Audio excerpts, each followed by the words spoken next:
ሰላም ጤና ይስጥልኝ በመላው ዓለም የምትገኙ ቤተሰቦቼ ዛሬም እንደተለመደው በሌላ ዶክመንታሪ ቪዲዮ ተመልሻለሁ። እስከ ቪዲዮ ፍጻሜ ድረስ አብራችሁ ይቆዩ። ይመቻችሁ። ይቺ ሴት በእጇ የያዘችው ነገር 26 ሰዎችን በአንድ ጊዜ የመግደል አቅም ያለው የአሳ ዘር ኦክቶፐስ ነው። ይኸውላችሁ ቤተሰቦች ነገሩና ድርጊቱ እንዲህ ነው። ይቺ በስክሪኑ ላይ የምትመለከቷት ሴትዮ ሄለን ኮሎምበስ ትባላለች። ታዲያም እንግዲህ ከሁለት ምርጥ ጓደኞቿ ጋር ሆና በአንድ ላይ መዝናናት ላይ ናቸው። እሷ ያሰበችው ነገር እንግዲህ ከውሃ ውስጥ አውጥታ የሆነች ትንሽዬ እንስሳ አንስታ እንግዲህ በስልክ ፎቶ ማንሳቷን ነበር በሰዓቱ የተመለከተችው። ነገር ግን ይቺ ሴት የያዘችው ብሉ ሪንግ ኦክቶፐስ ይባላል፣ ወይም ደግሞ ባለሰማያዊ ቀለበት ኦክቶፐስ። ይህም እንግዲህ የባህር ውስጥ የአሳ ዝርያ የሆነው በዓለም አቀፍ ውስጥ አንደኛውና ገዳያማ መርዛማ ከሚባሉ የአሳ ዝርያዎች መካከል አንዱ ነው። ታዲያም ይቺ ሴት እንግዲህ ይሄ የያዘችው የአሳ ዝርያ ገዳይ እንደሆነ አታውቅም ነበር። ነገር ግን እንግዲህ እሷም እንደ ቀልድ የያዘችው ነገር ህይወቷን ሆነ በአጠገቧ ያሉትን ሰዎች በጠቅላላ ያሰጣትም ነበር። ነገር ግን ይህንን አጋጣሚ ያወቀችበትም ነገር ደግሞ ማለትም የአሳይ ገዳይ እንደሆነ እጅግ በጣም ብዙዎቹን ያስገረመም ነበር። እሷም እንግዲህ እንደለመደችው ኢንስታግራም ፔጇ ላይ እየተዝናናሁ ብላ ከዚህ ከአሳ ጋር ይዛ የተነሳችውን ፎቶ ኢንስታግራም ላይ ሂስቶሪ ታደርገዋለች። ታዲያም እንግዲህ የሷን ሂስቶሪ ያዩ ሰዎች የለም አንቺ የተዝናናሽ አይደለም ፈጣሪ ካንቺ ጋር ስለሆነ ፈጣሪ ምሮሻለን ብለው ኮሜንት ይጽፉላታል። እንዲሁም ከዚህ በኋላ ፈጣሪሽንም አመስግኘው ብለው ጨምረውም ይነግሯታል። እሷም እንግዲህ ያሏት ነገር ግራ ስለገባት ብሉ ሪንግ ኦክቶፐስ የሚባለውን ጎግል አድርጋ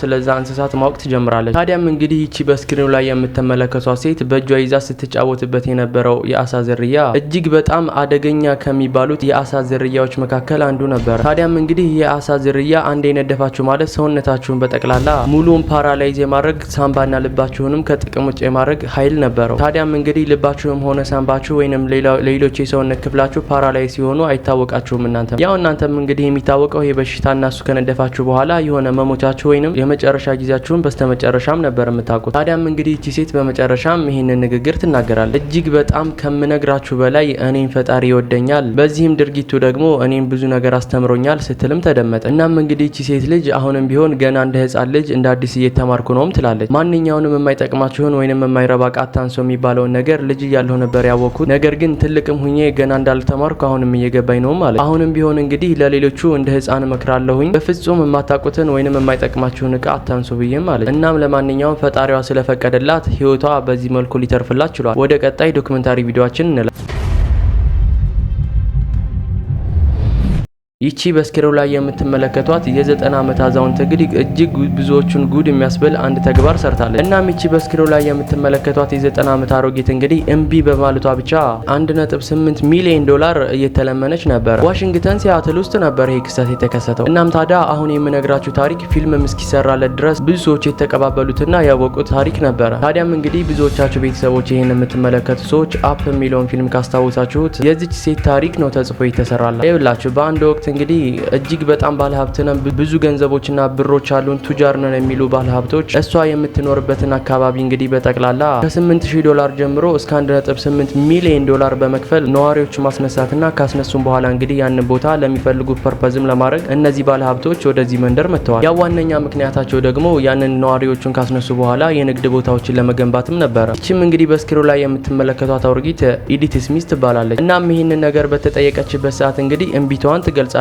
የለም እኔ ሁላ አመት የኖርኩበትን ቤቴ ለቅቄ አልወጣም ብላ ቃሏን ታሳውቃለች። ታዲያ በዚህም ቃሏ የተነሳ እነዚህ ባለሀብቶች ሁሌም ቢሆን እየመጡ ቢለምኗትም እሷ ግን ሁሌም ቢሆን አሻፈረኝ የለም ነበር መልሷ። እናም ለማንኛውም እንግዲህ እቺ ሴት ያው እድሜዋ እንደምትመለከቷት የገፋ ስለነበረ እስክትሞት ድረስ ይህንን ቦታ በመታገል በማስከበሯ ምክንያት የእሷ ስም ከፍ ብሎ ብዙ ሰዎች እያወቁት ነበር። እናም እዚህ ላይ እንደምትመለከቱት እንግዲህ በአጠገቧም ሆነ በዙሪያዋ የንግድ ቦታው አልቀረለትምና ተሰርቶ የእሷ ቤት ብቻ እዚህ ላይ እንደምትመለከቱት በዚህ መልክ ተርፎ ነበር። ታዲያም እንግዲህ እቺ ሴት እድሜዋ ደርሶ ሞቷን ስትቀበል ይህ ቦታ ያው ባዶ ይሆናል ማለት ነው። ታዲያም እንግዲህ ይህ ቤት ባዶነቱን ያመኑ ሰዎች ዝም አላሉትም ነበር። አፕ የሚለውን ፊልም እንግዲህ ከተሰራለት በኋላ ፊኛ እየያዙ የእሷን ጥንካሬም ገልጸውላት ጠምረውም እንግዲህ እንዲህም ሲሉ ተደመጡ እነዛ ሰዎች።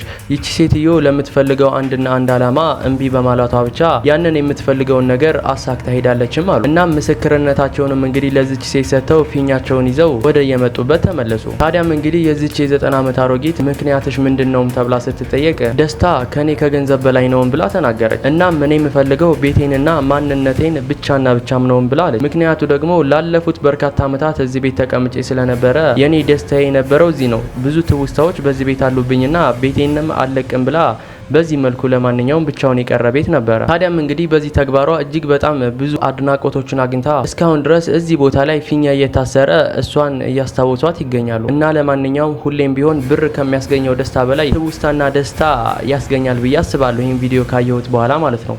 ምክንያቱም እቺ የ90 ዓመት አሮጊት እንግዲህ በፊት ላይ ስታሳልፋቸው የነበሩ ነገሮችን በጠቅላላ ትውስታዎቼ ከኔ ጋር አብረው ሊቀበሩ ይገባል እንጂ ትውስታዬን ለቅቄ አልሄድም በማለት ነበር ይህን ሁላ ነገር የሰራቸው። ለማንኛውም ወደ ሶስተኛውና ወደ መጨረሻው ዶክመንታሪ ቪዲዮአችን እንለፍ።